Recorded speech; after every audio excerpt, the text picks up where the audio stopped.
사순절 두 번째 주일을 맞이합니다. 코로나19 바이러스로 인해서 세상이 온통 난리지만, 나라가 이렇게 전체가 힘들고 어려운 가운데 있지만 어수선하게 하나님이 은혜와 긍휼을 베푸셔서 이 땅 고쳐주시고, 또 하나님 앞에 우리가 정말 회개하고 자복하는 가운데 다시금 평안을 되찾고 하나님의 손길로 회복되어지는 은혜가 임하기를 간절히 소망합니다. 교회에서 함께 예배드리지 못하는 대신에 오늘도 온라인으로 대신해서 예배드리지만, 하나님, 우리가 믿음을 가지고 소원을 가지고 드리는 이 예배를 받으실 뿐만 아니라 임재하셔서 예배드리는 한 사람 한 사람 만져주시고 격려해 주시고 위로해 주시고 고쳐주시고 회복시켜 주실 줄로 믿습니다. 우리 함께 기도하실 때 이 어려움이 빨리 속히 지나갈 수 있도록 하나님 앞에 기도해 주시고, 이 일로 인하여 수고하는 의료진들, 또 나라의 공무원들, 관계자들 지치지 아니하고 잘 감당할 수 있도록 우리가 기도로 섬겨주시기를 부탁을 드립니다. 계속해서 우리 사도행전 강의 말씀 전하는데, 오늘은 어떤 영향력을 가졌습니까? 라는 제목으로 하나님의 말씀을 전합니다. 우리는 살아가면서 다시 한번 절실하게 느끼게 되는 것이 있는데, 세상은 혼자 살아가는 것이 아니라 이 모양 저 모양으로 서로에게 영향력을 끼치면서 살아가고 있다라고 하는 사실입니다. 그것이 좋은 영향력, 선한 영향력이었으면 참 좋겠습니다. 그래서 저는 늘 이런 기도를 하나님 앞에 드립니다. 하나님, 73억 전 세계 사람들에게 선한 영향력을 끼치면서 살아가는 하나님의 일꾼이 되게 하옵소서. 우리의 자녀들을 축복할 때도 저는 그렇게 축복하면서 기도합니다.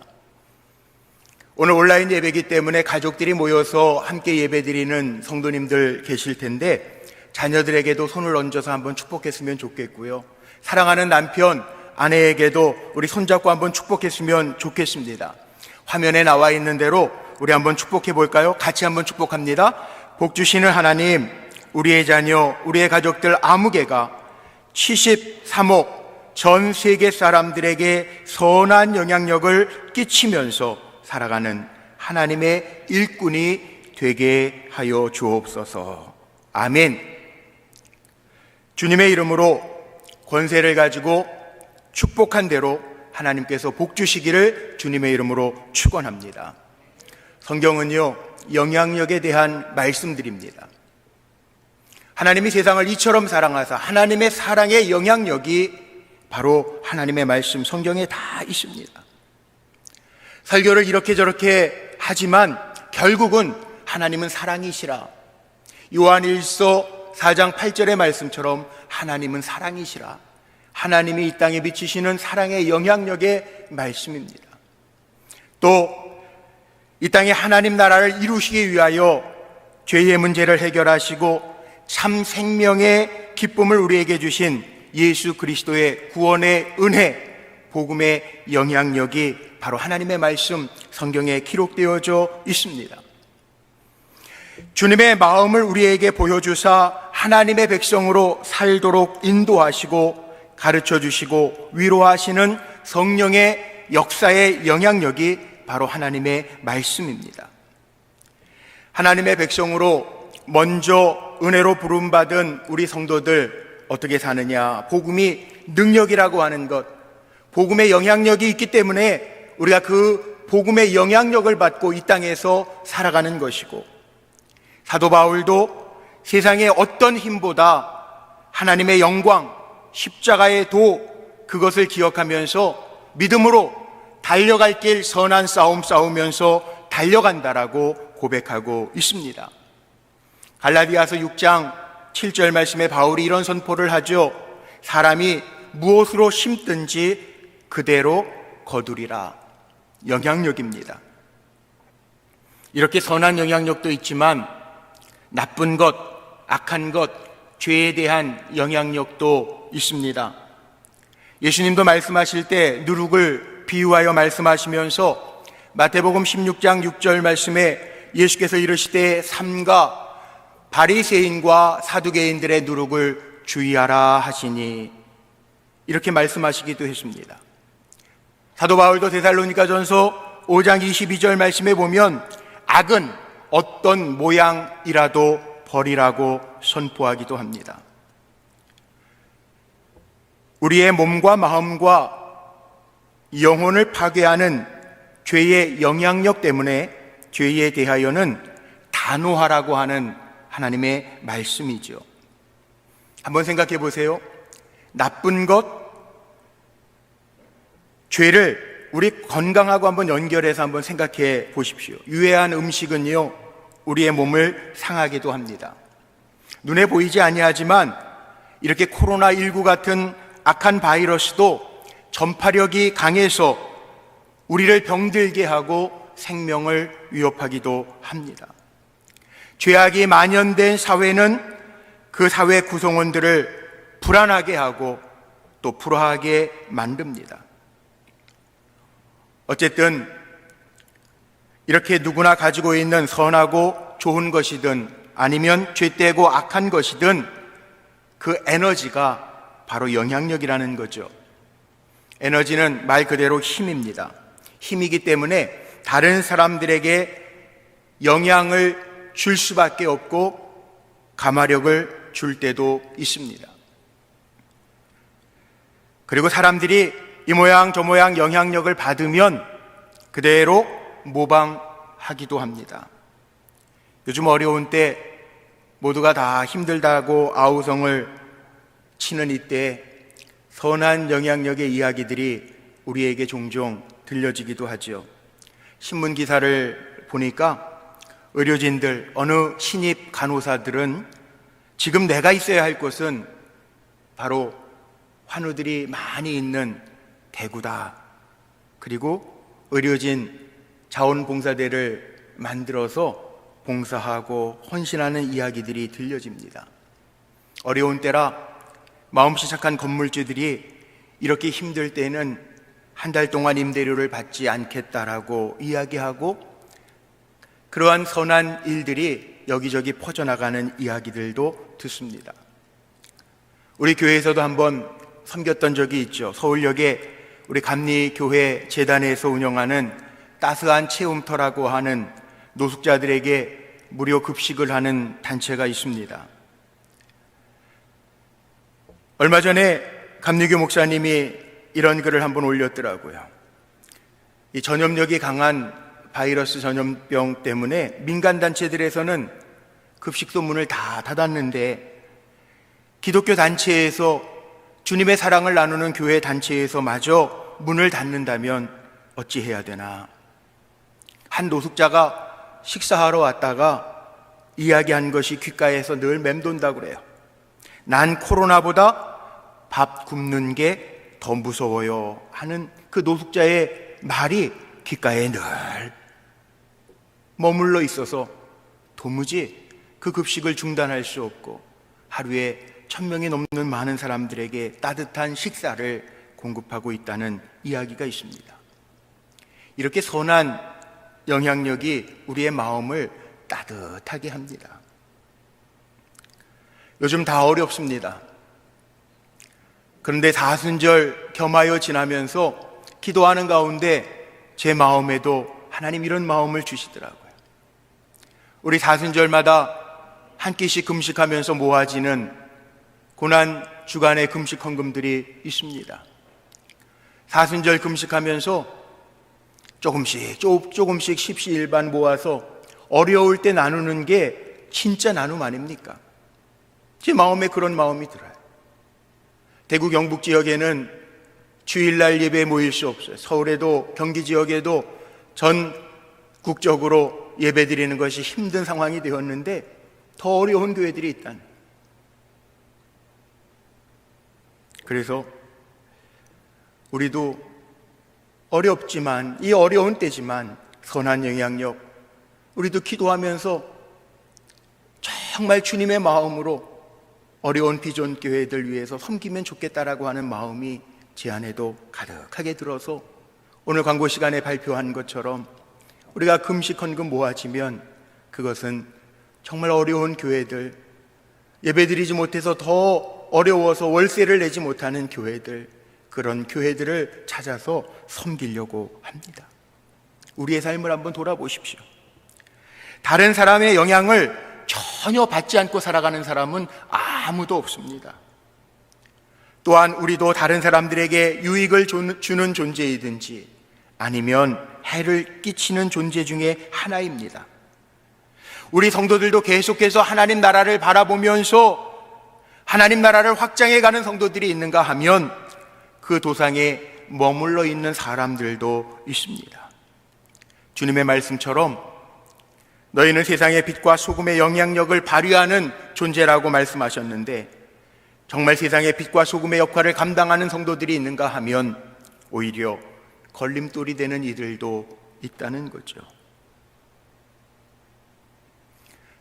기도하는 부모는 자녀들에게 영향을 주는데, 자녀들이 이 세상을 살아갈 때 부모하는 기도하는 부모님들을 보면서 주님과 동행하는 법을 배웁니다. 신실한 교회학교 목자들을 통해서 어린 아이들에게 전달되는 복음의 진리가 그 아이를 일깨워서 정말 민족을 살리는, 나라를 살리는 일꾼 되게 하기도 합니다. 무엇을 보느냐에 따라서, 무엇을 듣느냐에 따라서 영향을 받는다는 이야기죠.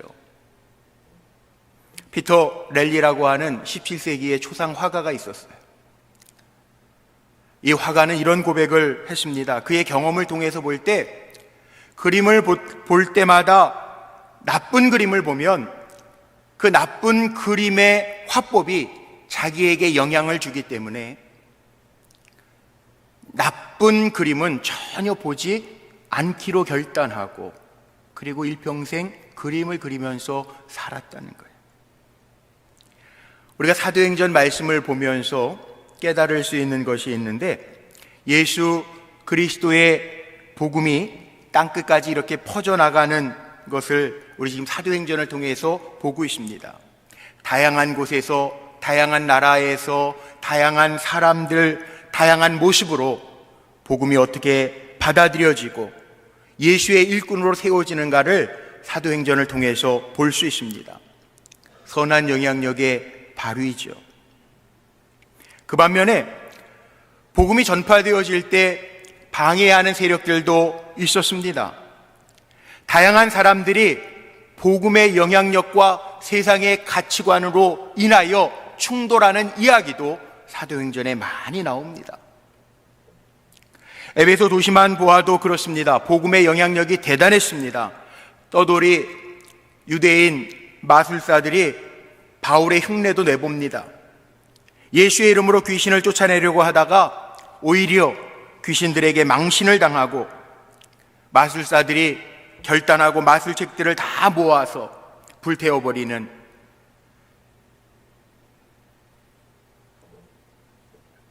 은 5만이나 되는 그 책들을 불태워버리는 사건을 보여주죠. 사도행전 19장 20절 말씀에 보니까 이렇게 기록되어져 있어요. 에베소에 사는 유대인과 헬라인들이 다 이 일을 알고 두려워하여 주 예수의 이름을 높였다. 주님의 말씀이 있어, 힘이 있어 흥왕하여 세력을 얻게 되었다라고 고백하고 있어요. 예수님을 믿었던 많은 사람들이 자복하고 회개하는 일들을 하게 됩니다. 복음의 선한 영향력입니다. 이로 인해서 복음의 전도가 에베소 땅에서 성공적으로 막을 내리는 것 같은데, 그런데 그게 끝이 아니에요. 오늘 이 에베소 도시에 영적인 소동이 일어나는 이야기가 본문의 말씀입니다. 복음이 들어가니까 세상적인 가치관과 충돌하게 됩니다. 오늘 23절에서부터 41절까지 마지막 절까지 이어지는 말씀이 바로 이런 사람들의 이야기를 기록하고 있습니다. 23절 말씀 한번 보세요. 그때쯤 되어 이 도로 말미암아 적지 않은 소동이 있었으니. 오늘 본문에 보니까 그들이 왜 이 복음 때문에 적지 않은 소동을 일으켰는지를, 그 이유를 분명하게 기록하고 있습니다. 이 도라고 하는 게 뭘까요? 도. 한자로는 길도자를 쓰지 않습니까? 복음, 길, 도. 하나님 나라 가는 길. 이 도는 하나님께로 나아가는 길이고 혹 하나님의 뜻을 따라 바르게 사는 길을 의미하기도 합니다. 구약 성경에서 보면 이 도를 하나님을 바로 알고 섬기는 일, 하나님의 말씀을 따라 사는 것, 이게 길이에요. 도예요. 신명기 26장 17절 말씀에 보면 이런 말씀이 기록되어져 있습니다.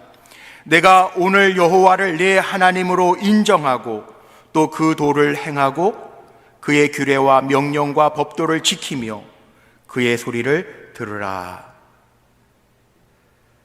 여기에 보니까 내가 오늘 여호와를 내 하나님으로 인정하고 그 도를 행하고, 하나님의 말씀대로 살라는 거예요.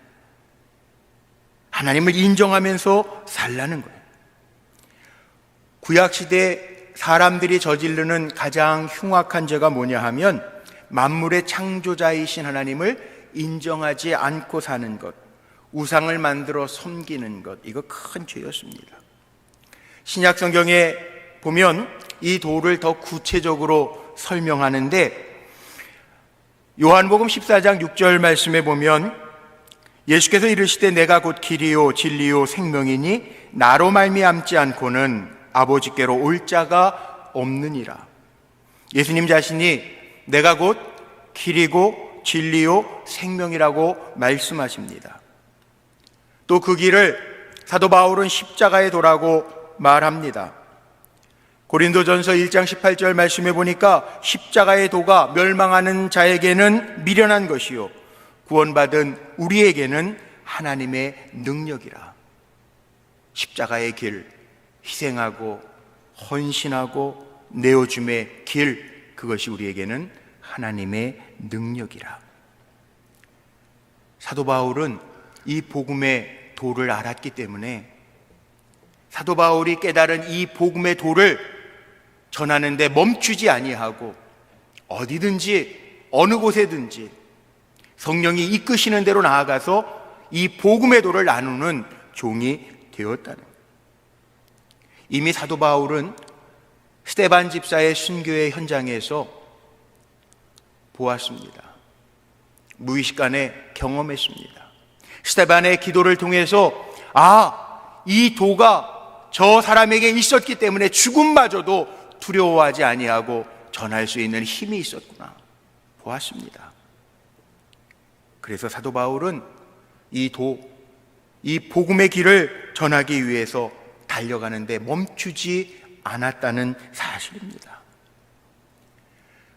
바울이 에베소에서 말씀의 큰 흥황과 세력을 얻었는데도 불구하고 거기에 멈춰서지 않습니다. 또 다른 결정을 합니다. 오늘 본문 21절 말씀해 보니까 바울이 마게도냐와 아가야를 거쳐 예루살렘에 가기로 작정하여 이르되 내가 거기 갔다가 후에 로마도 보아야 하리라 하고 다른 전도 계획을 세우고 있습니다. 바울에게는 잠깐의 성공과 실패가 아무런 의미가 없습니다. 그리스도의 복음으로 영향력을 끼치면서 사는 것, 이것을 사명으로 알아서 우리가 다음 장에서 보겠습니다만 사도행전 20장 말씀에 보면 바울은 이런 고백하죠. 사명을 생명보다 귀하게 여긴다라고 하는 고백. 이 길을 전하기에 삶과 죽음조차도 의미가 없다는 거예요. 오직 그의 안에 예수 그리스도가 사시는 영향력을 끼치면서 사는 것이 그의 삶의 목적이었다는 겁니다. 그래서 바울 주변에는요, 바울의 영향력을 받은 동역자들이 많이 나와요. 오늘 본문 말씀을 읽는 가운데에도 우리의 귀에 익숙한 사람들이 바울 주변에 있습니다. 디모데, 가이오, 아리스다고, 에라스도. 바울을 본받아서 하나님을 공경하고 사랑하고 초대교회의 주의 일을 함께 감당하면서 바울의 고난 중에도 위로가 되며 따랐던 사람들의 이름이 곳곳에 등장하고 있습니다. 바울은 자기 안에 이 생명의 복음이 가득 차 있었기 때문에 세상의 안위나 즐거운 것, 안락에는 아무런 관심이 없습니다. 그에겐 오직 예수 그리스도, 예수 그리스도를 드러내는 삶을 살기로 작정하며 나아가는 삶이었기 때문에 그를 본받아 많은 주의 일꾼들이 함께 했다는 사실이에요. 우리 안에 예수 그리스도가 계십니까? 말씀을 준비하고 정리하는데요, 어제 우리 원로 감독님이 우리 목사님들, 우리 원로 감독님을 따르는 후배 목사들이 있는데 목사님들 방에다가 감동적인 글 하나를 전해 주셨어요. 그 이야기를 이렇게 읽으면서 맞아, 이게 오늘 말씀하고 많이 부합되는 말씀이네. 그래서 제가 좀 인용을 해보려고 그래요. 전달해 주신 감동의 글인데 그 글을 소개하면 이렇습니다. 미국의 폴이라고 하는, 이 폴이라고 하는 이름 자체도 바울이라는 이름이 영어로 표현하면 폴이죠. 폴이라고 하는 한 회사원이요, 뉴욕에서 중요한 미팅을 마치고 자기 팀 동료들과 함께 이제 공항으로 옮겨가서 비행기를 타고 사는 곳으로, 회사로 가야 될 상황인데, 금요일 날 오후라 뉴욕도 택시 잡기가 많이 어렵고 불가능한 것 같이 보였는데 정말 기적적으로요, 그 일행들 앞에 빈 택시 하나가 다가오는 때에 그 택시를 보는 순간에 사람들이 너무 다급해서 그 택시를 보는 순간에 택시를 불러 세우고요, 뛰어가다가 문제가 발생했습니다. 너무 빨리 달려가는 바람에 길가에 있던 노점상의 야채, 과일 박스를 건드리게 됐고, 그래서 그 과일과 야채가 바닥에 다 굴러 떨어졌어요. 이 폴의 회사 일행원들은요, 거기에 아랑곳하지 아니하고 급하니까 택시를 다 올라탔는데 폴은 택시에 올라타지 아니하고 멈추어 섭니다. 동료들이 빨리 오라고, 비행기 놓친다고 그러는데, 그럼에도 불구하고 폴은 나를 두고 가라고, 먼저 가라고, 그리고 일행들을 떠나보내고 나서 피해를 입은 노점상 할머니 앞에 가보니까 그 할머니가 울고 있는데 그 할머니는 시각 장애인이라는 거예요. 눈이 성한 사람이라면 길거리에 흩어져 있는 야채와 과일들을 주워 담을 수 있겠는데, 앞을 보지 못하는 할머니가 어떻게 그 야채와 과일을 주워 담을 수 있겠습니까? 그래서 혼자 앉아서 울고 있는 할머니를 위로하면서 이 폴이라고 하는 한 직원이요, 다 담아서 할머니 야채 바구니에다가 주워 드리면서, 그 주워 드리는 동안에도 어떤 길거리를 지나가는 사람들 거들떠보지도 아니하는데, 이 폴이 지갑에서 돈을 꺼내서 할머니 손에 쥐어주면서 이렇게 말했다는 거예요. 할머니, 이 돈이면 손해보신 것 충분하게 다 해결될 수 있을 것 같습니다. 그랬더니 이 할머니가요, 이렇게 묻더라는 거예요. Are you Jesus? 당신 예수님이시죠? 아니라고 폴이, 나는 예수가 아닙니다 라고 대답을 했는데, 그 시각장애 할머니가 아니라고 대답하는 그 폴을 향해서요, 아까 노점 자판대에 모든 것이 쏟아질 때 내가 도움을 요청한 분은 예수님 한 분밖에 없었습니다. 저는 예수님, 나에게 다가오셔서 제발 나를 도와주세요, 이렇게 기도했는데, 기도의 응답처럼 당신이 와서 나를 도와줬으니까 당신이 틀림없이 예수님일 거예요. 그날 밤에 폴은 비행기를 타지 못했기 때문에 뉴욕 어느 호텔에서 하룻밤을 더 머물면서 한밤중에 자신에게 이런 질문을 던졌다고 해요. 누군가가 당신을 예수님 같다고 착각했던 때가 언제인가? 우리 한번 생각해 봐야 되지 않겠습니까? 내가 예수 믿는다고 하는데, 예수를 따른다고 하는데 내 삶 속에서 예수 그리스도의 영향력이 얼마나 미쳐지고 있는가? 사도 바울은 고린도전서 11장 1절 말씀에 보면 내가 그리스도를 본받은 것처럼 너희도 나를 본받는 자가 되라고 선포하고 있는데, 내가 과연 예수 그리스도의 영향력, 복음의 영향력을 얼마나 끼치면서 살아가고 있는가?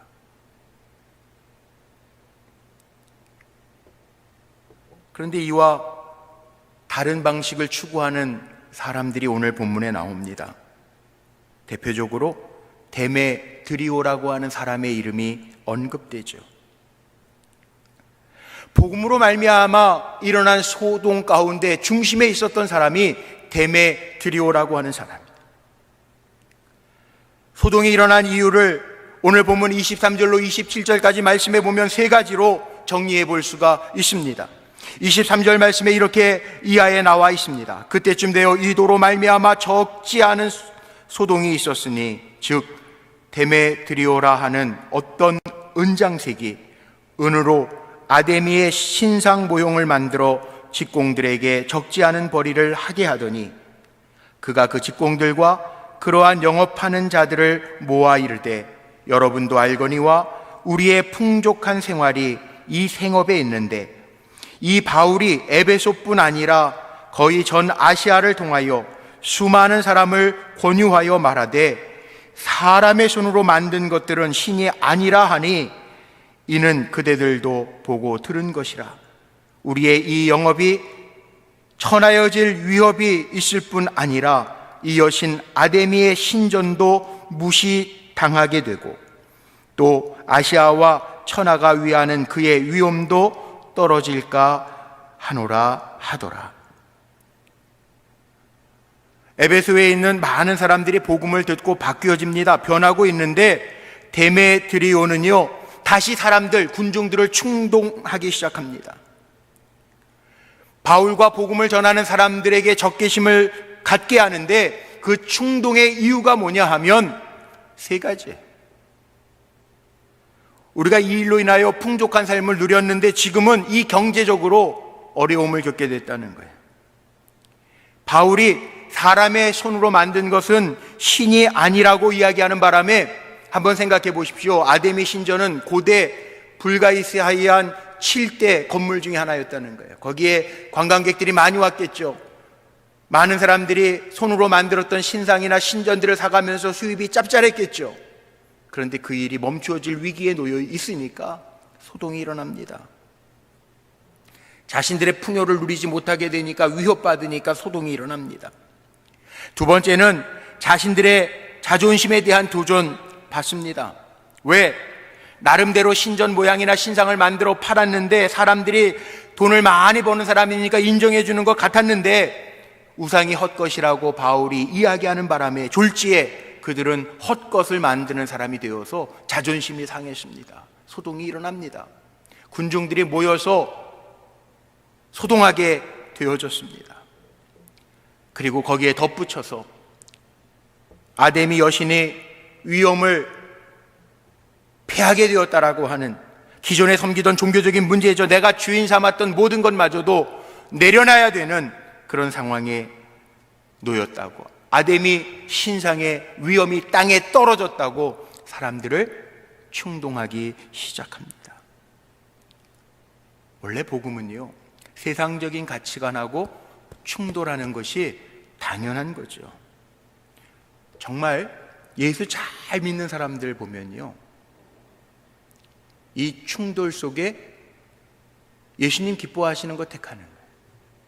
우리는 살아가면서요, 물질도 내 자신의 자존심도 내가 주인 삼았던 모든 것도 예수 그리스도를 내가 주인 삼기 시작하면서부터 바뀌어지는 것, 이게 복음의 영향력입니다.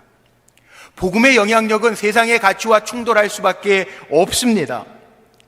사도 바울이 에베소에서 2년 반에서 3년이라고 하는 시간 동안의 복음을 증거할 때 많은 사람들이 이 복음을 접하면서 삶이 바뀌었습니다. 마수라는 사람들이 회개하고 자신들이 가지고 있었던 그 책들을 다 불에 태우고 직업을 포기하고 되돌이켰던 것처럼, 데메드리오의 이 사람과 많은 군중들이, 은장색들이 수입이 격감하여 에베소 도시의 산업의 구조가 바뀌어지는 것, 이게 복음의 역사라는 거예요. 우리의 신앙도 마찬가지입니다. 이것이 복음의 능력입니다.